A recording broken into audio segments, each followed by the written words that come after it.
Thank you, Susie, for that very nice introduction. Good morning, everyone. Good morning. Good morning. Last time I was here was maybe about 3 or 4 years ago when that big storm happened in the San Gabriel Valley that knocked down a bunch of trees. And we still had a great turnout that morning, so I was very impressed by the commitment of this group. We all thought, or the night before, I think I was on maybe 3 or 4 hours of sleep, because literally the trees in my backyard were like hitting up against our window. And so that presentation, I believe, is now on YouTube, so don't count it against me. I'll try to do. I got a little bit better sleep tonight, so hopefully you'll keep this one in mind instead.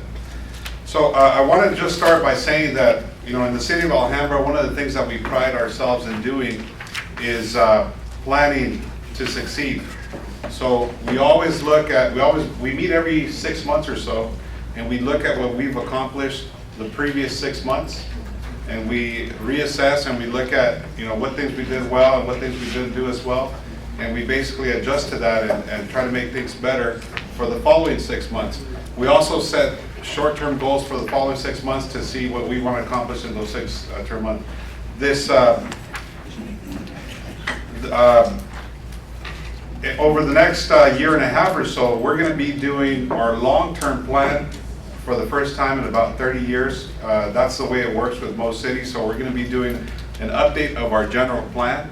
And so we are in the process now, again, for about 18 months, to essentially get community input, business input, stakeholder input as to what we should be planning for over the next 30 years for a great city of Alhambra. So if you have any input, we have a website where you can make some of those comments through if you happen to be a resident or a business owner in the city. And so we are moving forward with that plan now, or with that process now. One of the things that I think we can all agree on is that as we grow as cities, as our businesses grow, we need to accommodate people for parking. People need to park somewhere to be able to walk to our businesses and our communities. And so we took had a great undertaking with this mosaic parking structure over on 1st and Main Street. So we now have an additional 307 parking spaces, all near downtown area. So now we're able to accommodate an additional 300 plus people to come into our Main Street corridor and become consumers. And so this was a great project. It was completed on time and on budget, and so we're very proud of that.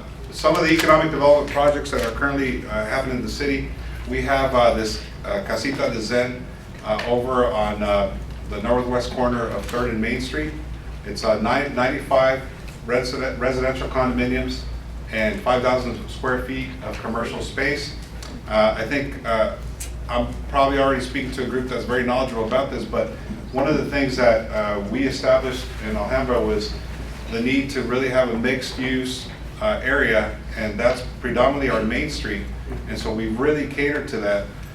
There's folks that don't necessarily understand the whole concept behind mixed use, and so our interpretation of it is essentially to bring in residents into a community that is walkable to go shopping on, that is walkable to go and purchase your groceries, go and have dinner, go and have breakfast, go and have your business meetings. And so at the end of the day, we're also looking to reduce congestion. A lot of people think with additional condos, with additional housing, with additional projects like these, that we're actually creating more congestion in our Main Street corridor, and we're actually aiming to do the opposite. Our goal is to reduce less cars on Main Street corridor, because now, for instance, in this project, we're gonna have potentially over 100 people now that can just walk down as opposed to get in their cars and drive somewhere to do the shopping and all the other things that we do in our normal lives.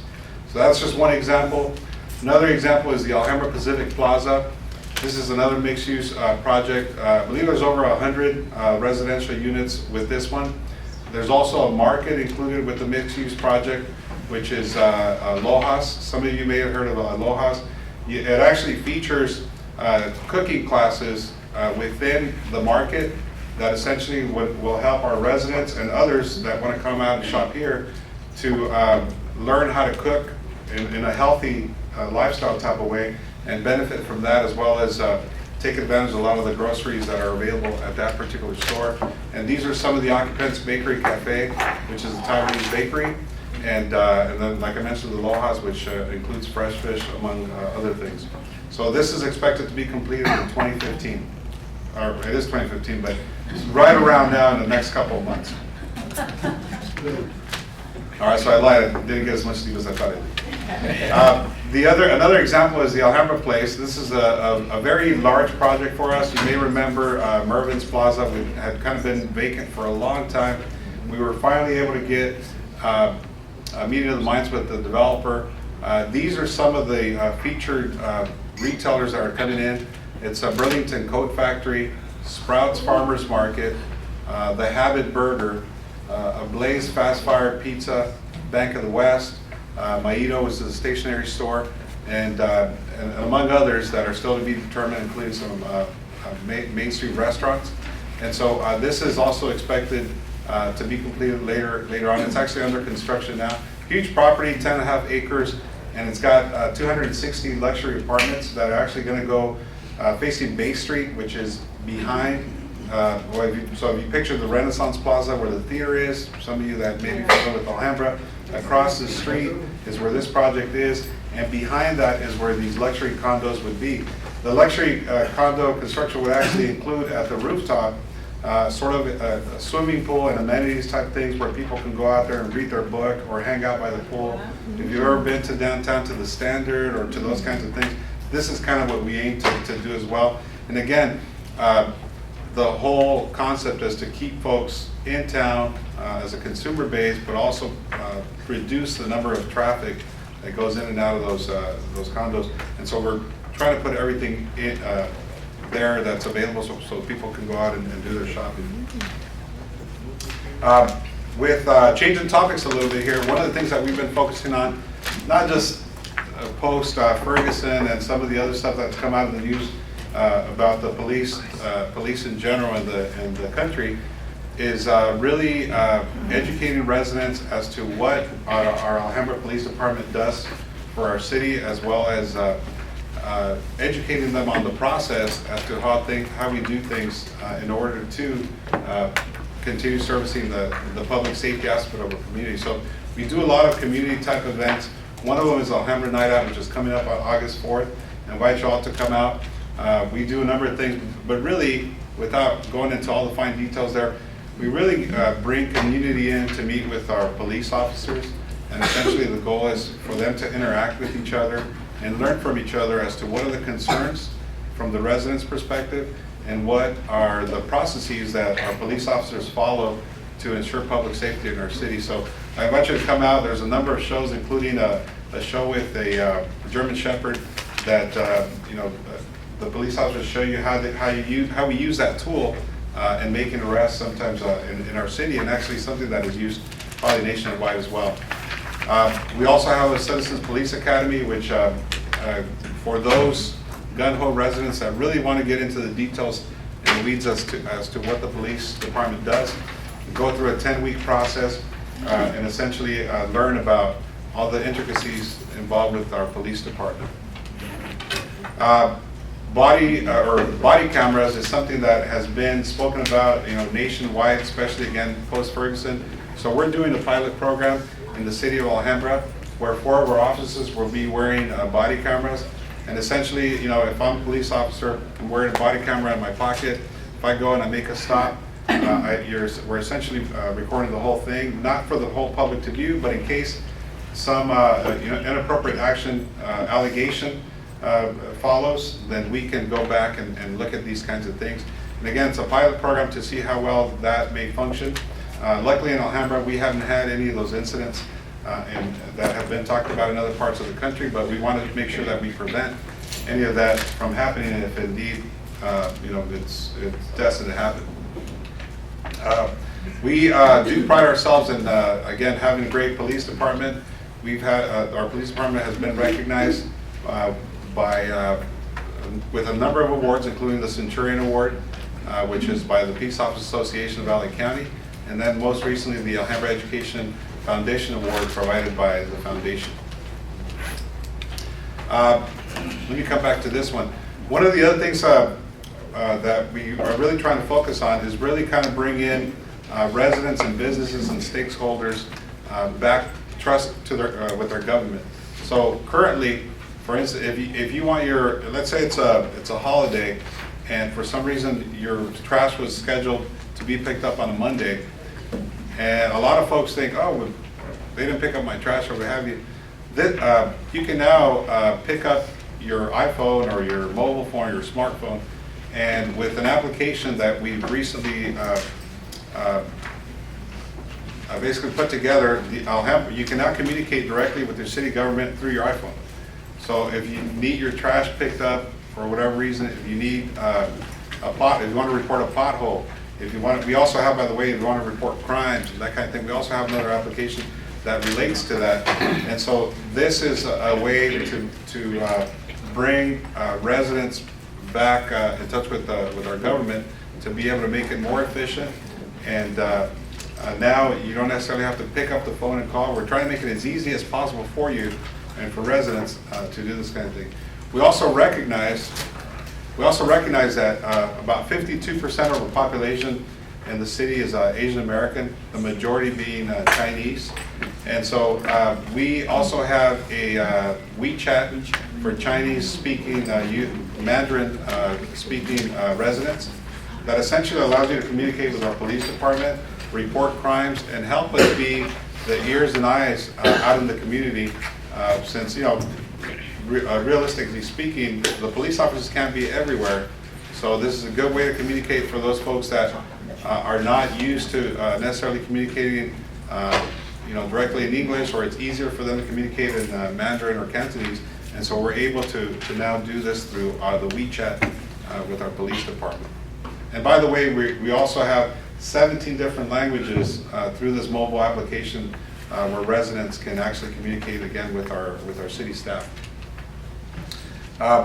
One of the other things that we pride on, and I think you as realtors probably appreciate, is code enforcement.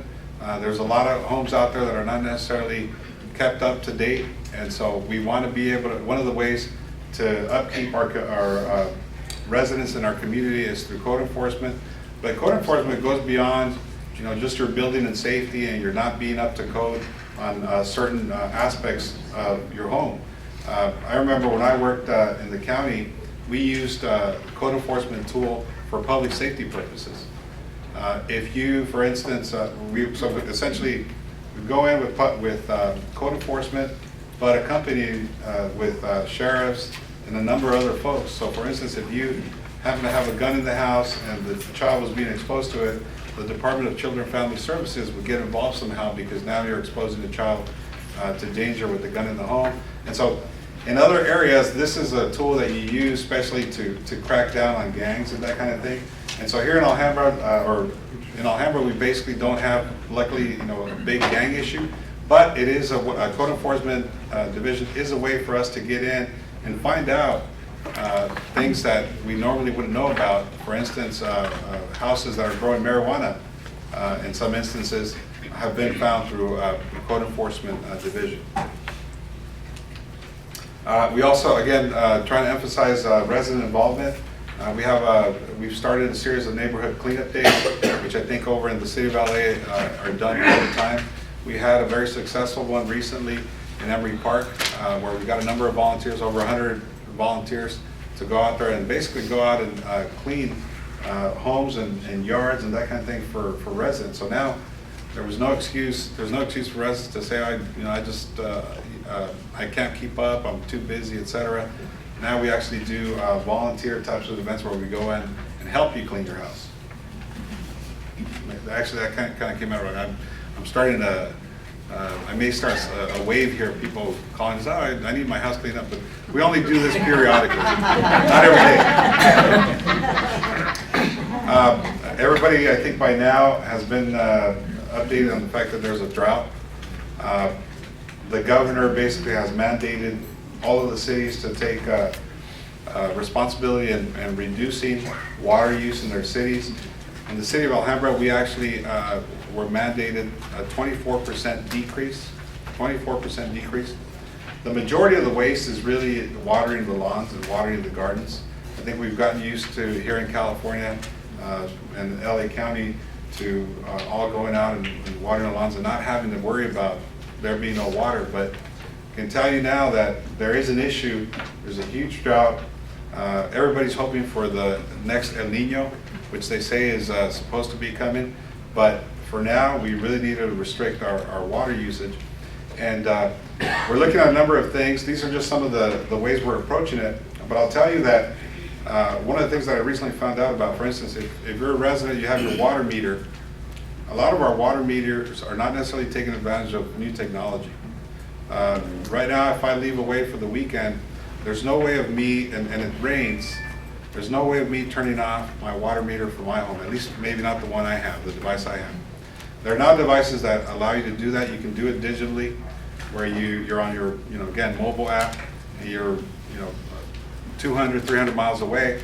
You can actually turn off your water meter if, let's say, it rains or whatever, or let's say you forgot to turn off your water meter, you were supposed to water that day, you can do it as well.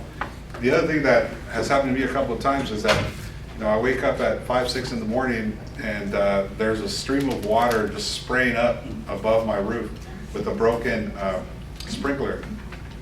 A lot of folks don't find out about their broken sprinklers unless they can actually see it.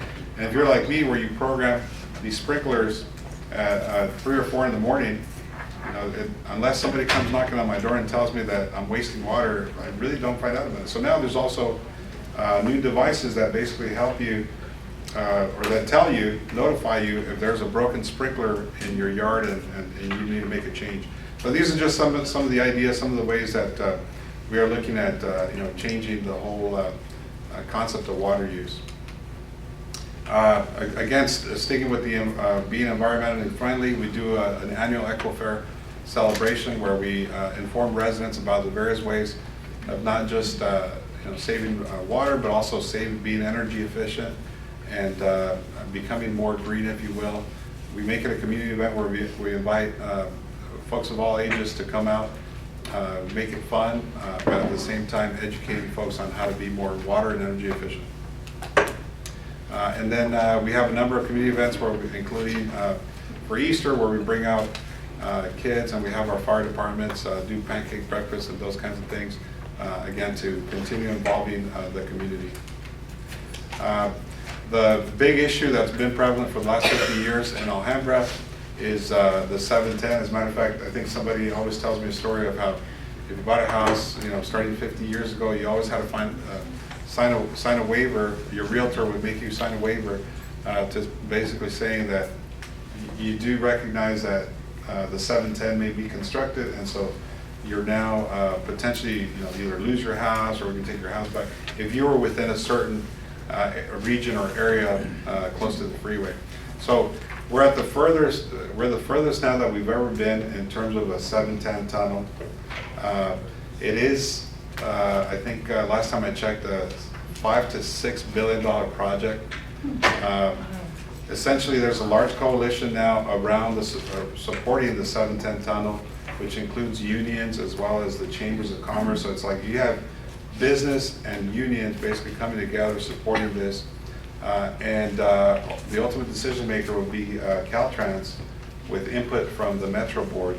And so reason this slide is up here is essentially to say that August 5th, I believe, is the deadline for public input. And so we've been doing a number of community outreach events with Metro and others to get the word out and hear from residents and business owners and realtors as to what you think about the 710 as well as 4 other options that exist within the plan. We are also very proud to be hosting the Special Olympics in Alhambra.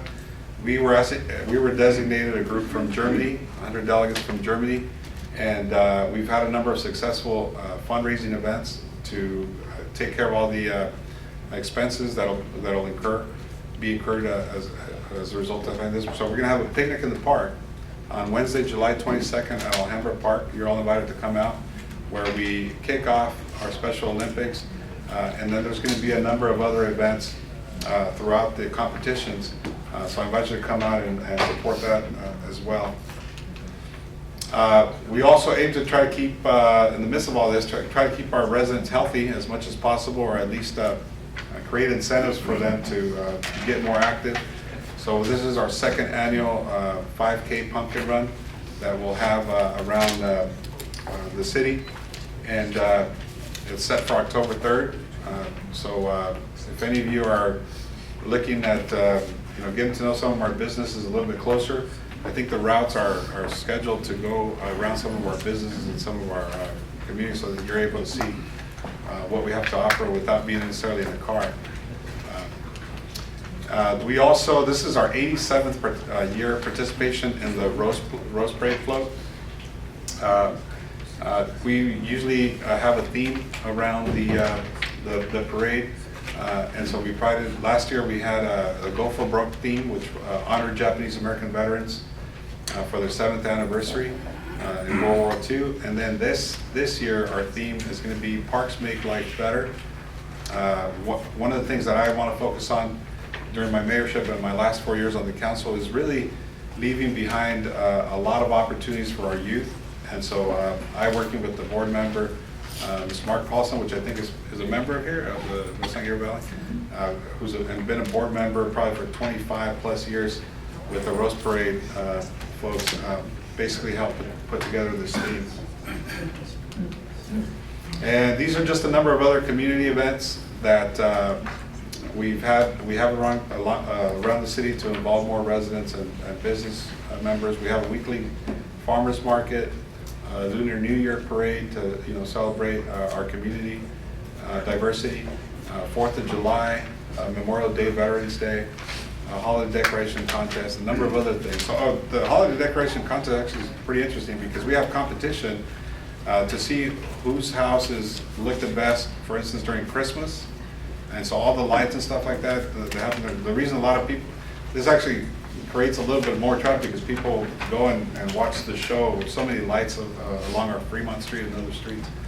But I'll leave you last with our, we've had our 5th or 6th annual Alhambra Dodger Night, where we basically give out 400 vouchers for our youth to attend a baseball game. Many of our kids don't necessarily always go to Dodger games, and so give them a voucher, family comes in, they take the kids to the baseball game, and our 12 members of our city go down to the field, and essentially we give out, this year I got to give out the first pitch during the game, or before the game, and I invited 11 leaders in youth programs in our city, so like our soccer folks, our baseball folks, our YMCA, took them down there to be recognized as well. And so I wanted to leave you with the Alhambra Dodger Night and this video here. Is it playing?